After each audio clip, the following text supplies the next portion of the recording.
Just because you're planning to remodel your home doesn't necessarily mean that it's classified a remodel from your city's planning department. If you're planning to expand your home by more than 50%, or even if you're planning to transfer your home into a new looking home, your home could be classified as a new construction. And that means that it's going to trigger that the entire structure be brought up to code. And worse, if you're in a flood zone, FEMA is going to tell you that you're going to have to raise the entire structure up to the flood level. Today, we're going to be diving into the studio and we're going to be talking about the 50% rule that could apply to your home and why knowing this now before you begin design, or perhaps before you even buy a piece of property, is vitally important. So let's dig in, go into the studio, and I'm going to talk all about this so that you are enlightened, empowered, and protected. All right, everybody, welcome back to your Home Building Coach podcast, also known as the Awaken Homeowner Mission. If you've been following along with our Understanding Design Limitations series,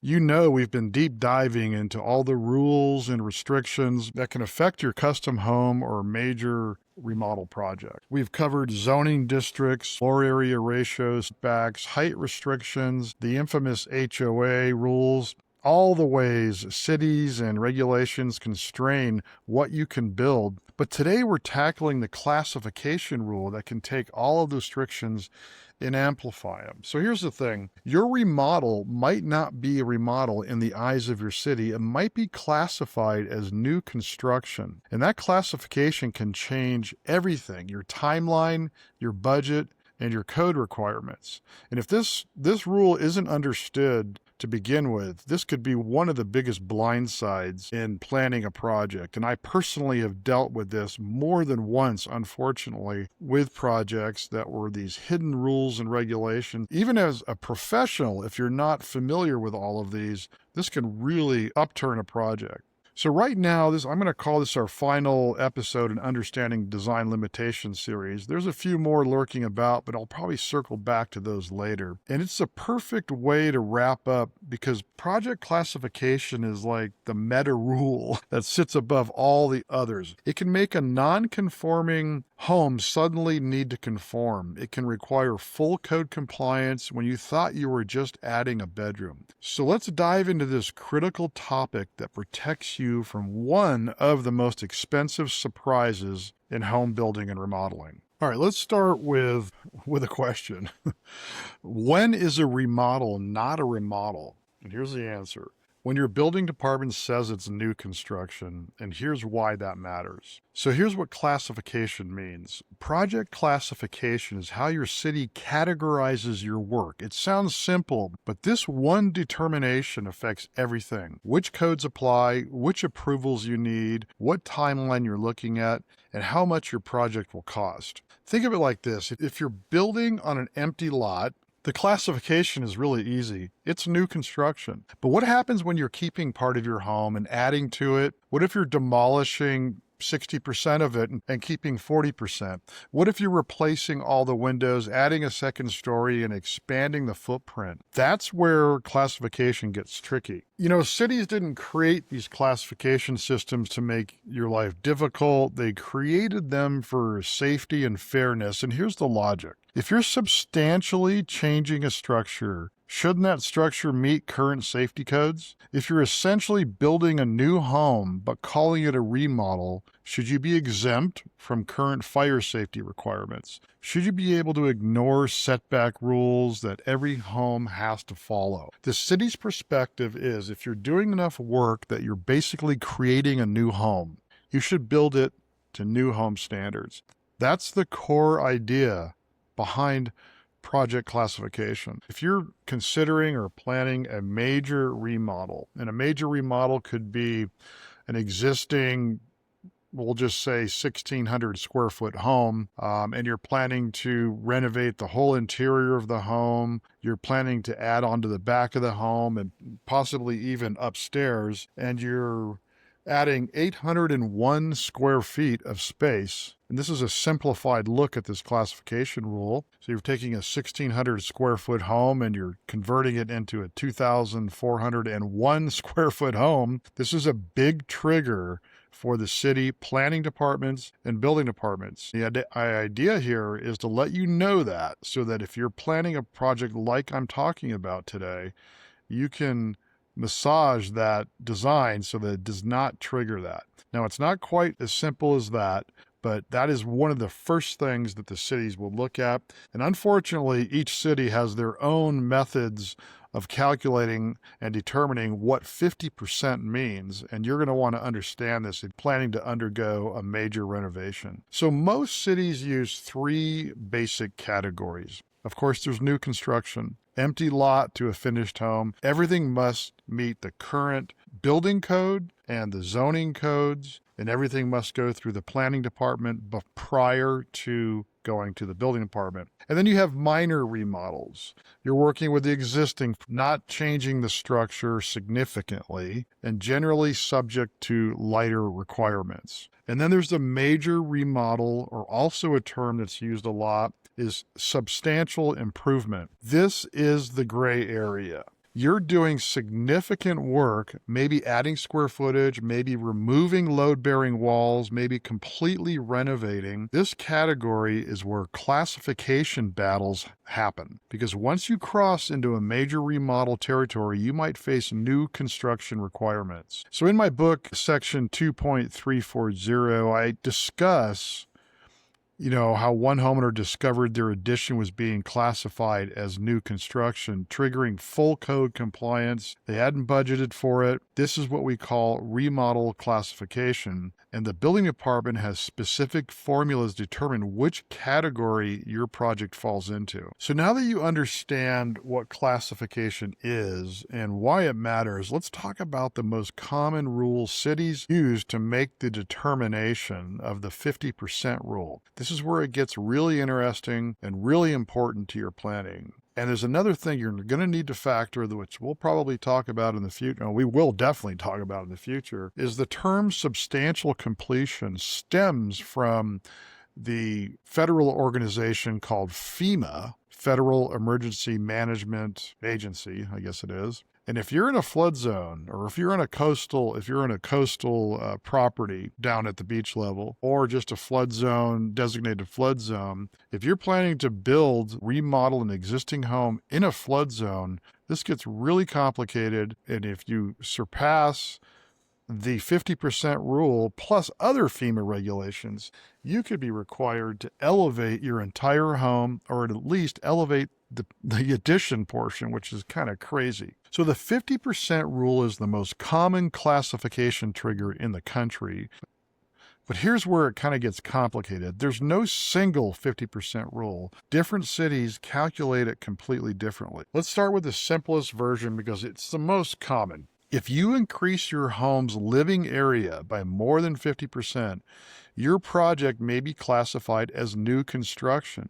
So even though you're submitting your project as a remodel, and unbeknownst to your design pros and yourself, you've increased the home by more than 50%, which is common today, where we're doing major renovations and not tearing down existing homes, but just in some cases doubling the size of the home. You need to know that this is now considered a new construction. And knowing this now means you may actually elect to demolish your existing home and rebuild rather than trying to conform to all of the existing structures and inferior elements of that structure that can really limit the design. Heck, you might as well demolish the building. At least consider it if you think you're going to turn your 1,600 square foot home into a 3,200 square foot home. So if you have an 1,800 square foot home and you add 1,000 square feet, you've just crossed that 50% threshold. The city looks at this and says, well, you're not just adding on, you're creating what's essentially a new home. Time to meet new home standards. So why 50%, right? I mean, if you're expanding by more than half, you're essentially building a new home. And this is the standard 50% rule remodel threshold that homeowners need to understand before designing their addition. Many California cities like Saratoga use this method. Now, some California cities and other cities across the country, some California cities, especially in the Bay Area, use a more complex calculation that looks beyond just square footage. And I have personally dealt with these, and it is an extremely time-consuming, laborious, complicated process to determine if you really are, in fact, remodeling more than 50%. It's not just a square footage calculation. So they calculate square footage and linear footage of materials being removed or impacted, and sometimes also square footage of materials that are being impacted. So this could include siding, roofing, exterior walls, interior walls, flooring. So why? So to capture projects where you're not adding much space, but you're substantially affecting the existing structure. Much harder to calculate, requires a detailed construction plan. So let's say you're not adding any square footage, but you're removing all the exterior siding, replacing the roof, and reconfiguring interior walls. Under the new square footage rule, you're fine. Under the linear footage methods, you might have just triggered the 50% threshold because of all the materials you were affecting. So I want you to be thinking about your design. And if you feel like, and you can be honest with yourself, that your home is going to look like a brand new home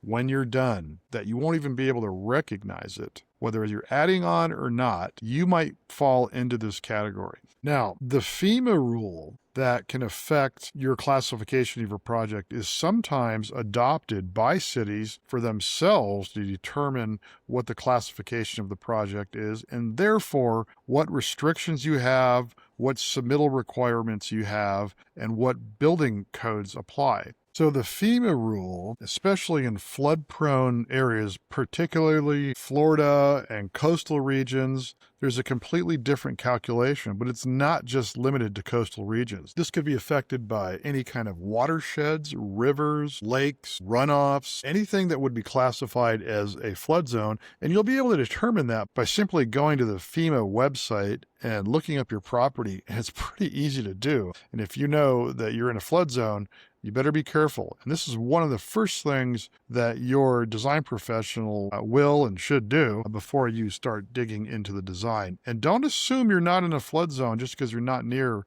anything. You never know, so always check. So what happens is they look at 50% of the structure's pre-improvement market value, and that's the structure value only. Land is not included. If your repair or improvement costs exceed 50% of the structure value, full code compliance is required. This is primarily enforced under FEMA regulations for flood zones. So like here's a scenario from Florida. After Hurricane Ian, homeowners with $300,000 in damage to homes valued at $500,000 thought they could just repair and rebuild as is. But because the damage exceeded 50% of the structure's value, they were required to elevate the entire home to current flood elevation standards. That's an additional $100,000 to $200,000 they weren't expecting. I personally have dealt with this on more than one project,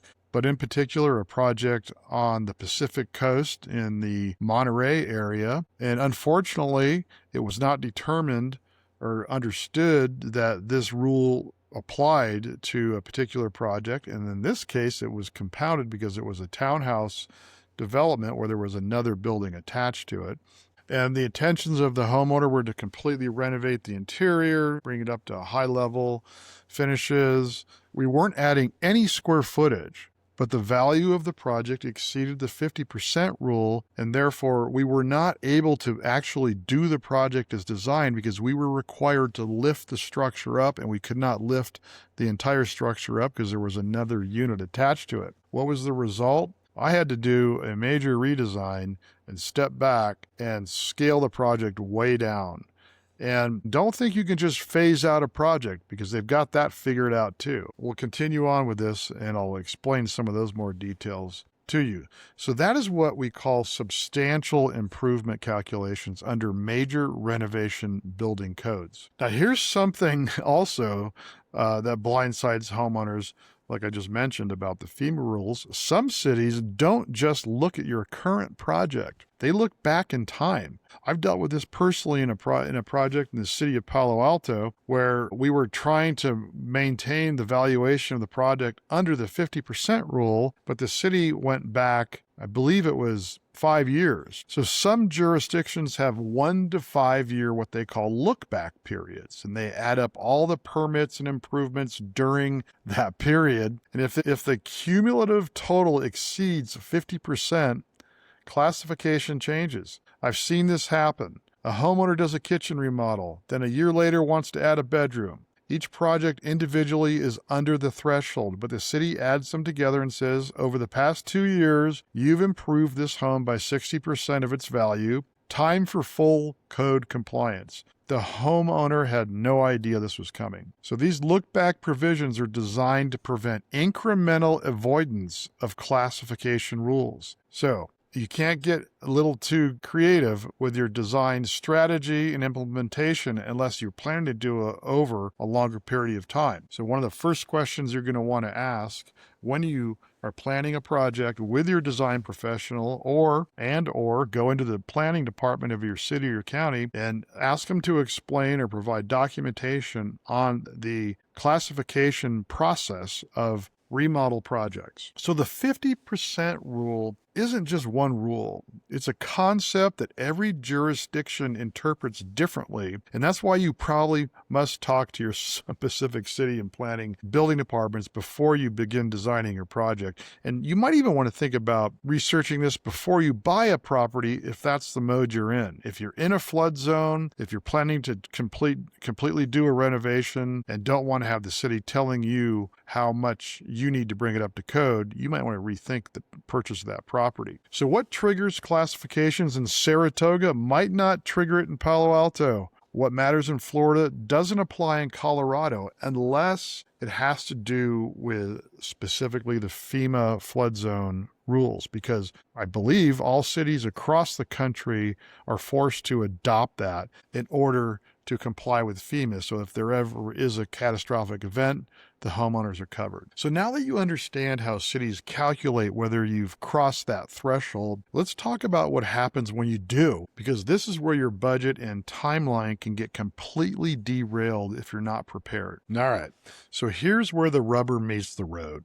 You've crossed that 50% threshold and your project is now classified as new construction or substantial improvement. What does that actually mean for your project? So let's break it down. Point 1, fire suppression systems. The most expensive surprise for most homeowners are being forced to install a fire sprinkler system in their home because they've crossed that threshold. Now, many jurisdictions require fire sprinkler systems in new single-family homes. If your project is reclassified, sprinklers may be required throughout your entire home, not just the addition. This cost could be, heck, it could be anywhere from, I'm going to guess, not guess, I've seen some of this in the past, but anywhere from $5 to $10 a square foot for the retrofit installation. And that could eat right into your budget. Fire sprinklers aren't the only system that might need upgrading. Your electrical panel may need to be upgraded to current capacity standards.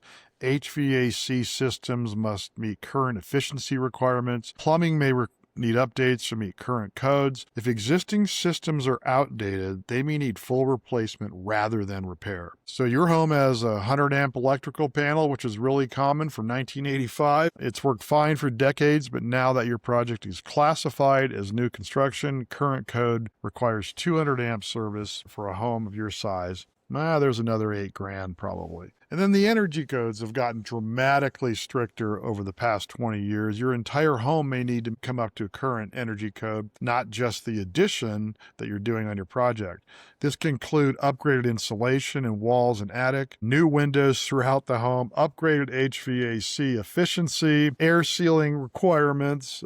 Some cities offer compliance paths that are less expensive than full upgrades. but you need to know about them. And as I'm going here, I'm getting bigger and bigger into some of the issues, but here's the one that catches people completely off guard: existing nonconformities. So your existing home right now might not meet the current setback requirements. It was built before current rules. As a remodel, you could keep the nonconformity. As new construction, you might need to bring it into compliance or demonstrate you can't expand in that direction. This can affect setbacks, heights, lot coverage, and parking requirements. So let's say your home was built in 1950 or 60 or 70 and you're 3 feet from the property sideline. Your current code requires a 5-foot setback. Under remodel rules, you're grandfathered in technically, and you'll have to verify that with each of your individual cities. Under new construction classification, the city might require you to move the wall to meet current setbacks, and which could mean demolishing more of your existing home than you planned. I personally dealt with this in a project in Saratoga, California, where the homeowner wanted to completely remodel the entire home, add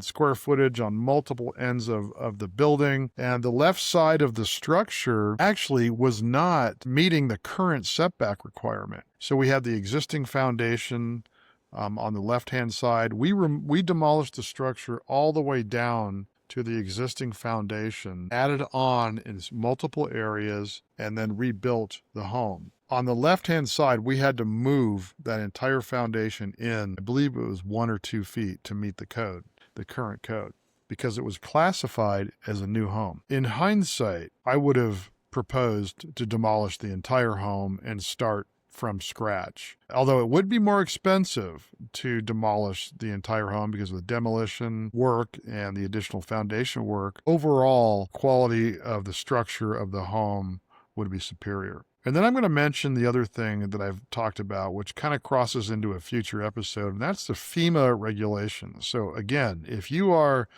in a flood zone of your project and your project is classified as a substantial improvement or a new home construction, and you plan to add 1,200 square feet onto your home to your existing 1,200 square foot home, it is classified as substantial improvement. That additional 1,200 square feet will have to be raised up to the flood level that's determined by the FEMA regulations. So can you imagine that? You're trying to add on to your square footage and you have to have a stairway 3 steps up, and part of your home is on piers and the rest of it isn't. I've personally dealt with this in the past and have had to fight the cities, and in some cases the FEMA regulations, to not have to conform to this. So this is the kind of thing you want to know before you buy the property. This is the kind of thing you want to know before you begin design. If you already own the property, you may want to relocate the structure outside of the flood zone if you have a big enough parcel.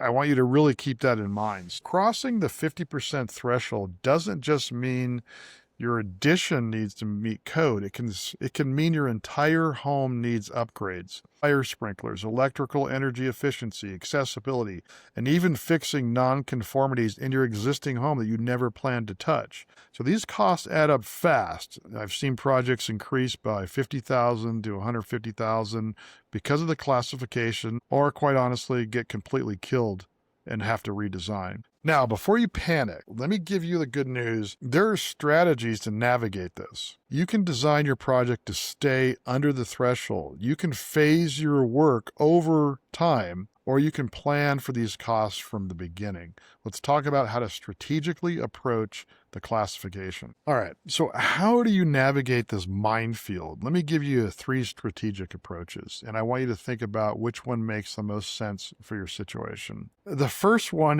is simply to deliberately design your project to stay below the classification. Calculate your threshold before you design. If you have 1,800 square feet and the 50% rule applies, keep your addition under 900 square feet. This may require creative design to maximize space with the constraint. You get what you can build versus what you might want. So the 50% rule is one thing in general, but remember, you're going to want to talk with your city planning department to understand their project classification process for the 50% rule, because it may not just be square footage. If you think, oh, I'm just going to add 500 square feet, but I'm going to remodel the entire house, rip all the siding off, put all new windows, rip off the roof, put a new roof on, put a new front porch on. These are all the things that are going to be considered as part of the 50% valuation. Strategy 2, phase your project. So the second strategy is to phase your work over time.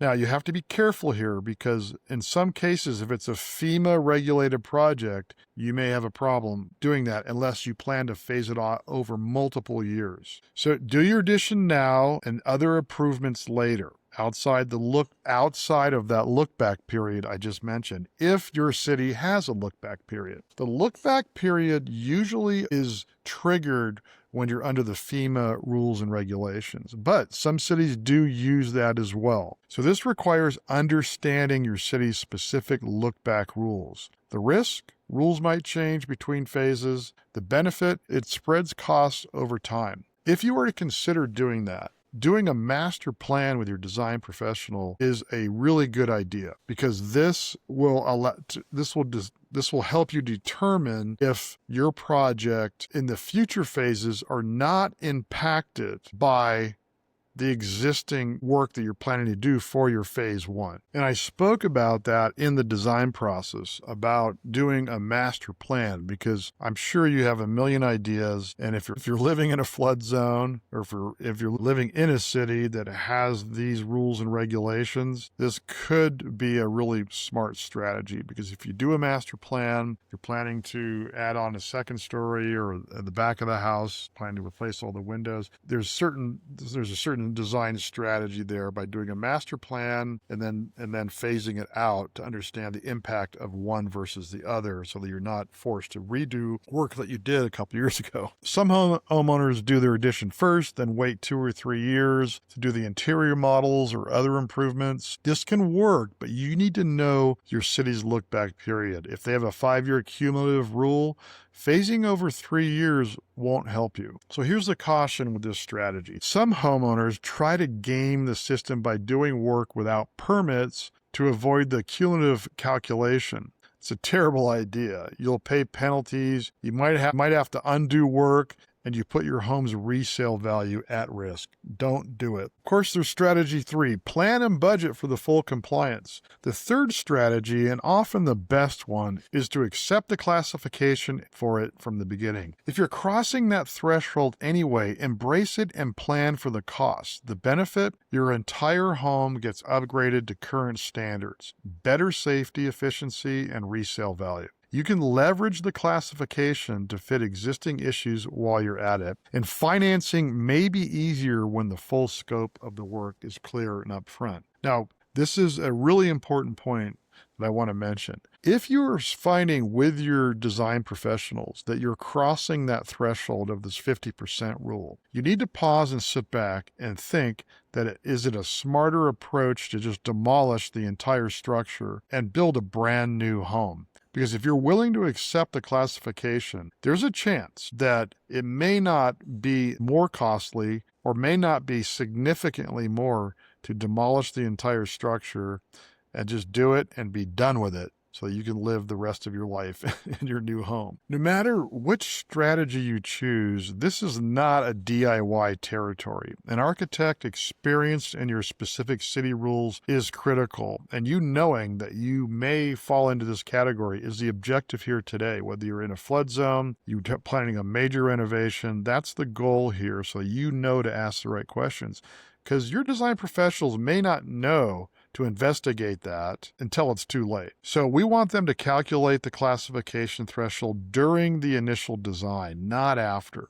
A building department pre-application meeting is essential. Get the classification determination in writing, budget for professional help. It pays for itself in avoided surprises. So this is exactly why we're launching the BuildQuest application, our AI assistant planning platform with Quinn, your project guide. Quinn will help you understand the classification rules specific to your city and make sure you're asking the right questions during your discovery phase as questions are being posed to you by Quinn. You can reserve your spot for that beta testing at buildquest.co, which is a little congregation of homeowners, design and construction pros that I'm going to be reaching out to come late spring, early summer to beta test for free and see what they think. So your 3 strategic approaches: design under the threshold, phase your project carefully, or embrace the full compliance and budget for it,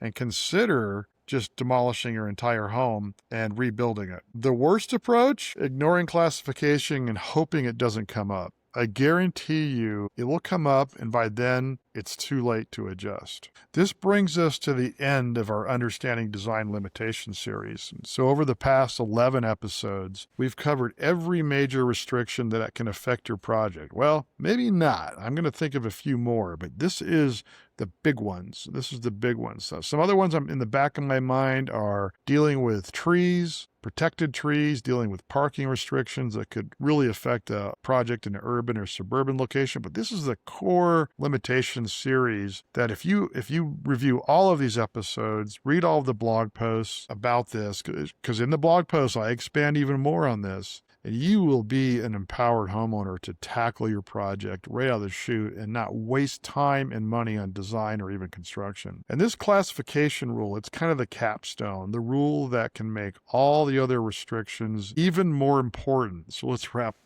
this up. Here's what we've covered today. Project classification determines whether your remodel is treated as a remodel or as a new construction. The 50% rule is the most common trigger, but it's calculated differently by every jurisdiction, and FEMA can dip their toes into this as well.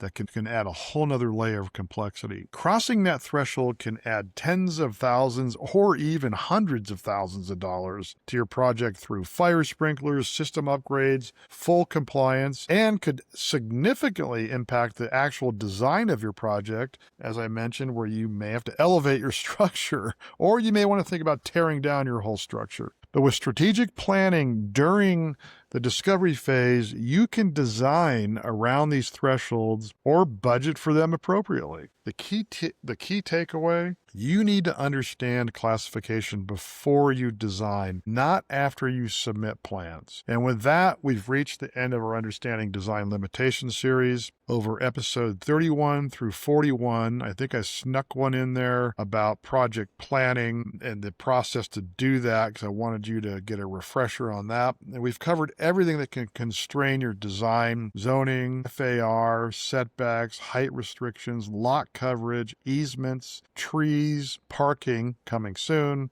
HOAs, and now project classification. And I want to point out one other thing that you might want to look into, and that is, how are your property taxes going to be impacted by your project classification? We'll be doing a future episode on that, but keep in mind that if your project is classified as a new home, even though it's not, your county assessor may use that to reassess the entire building. Not necessarily at market value, but they will reassess all of the square footage to adjust your property taxes.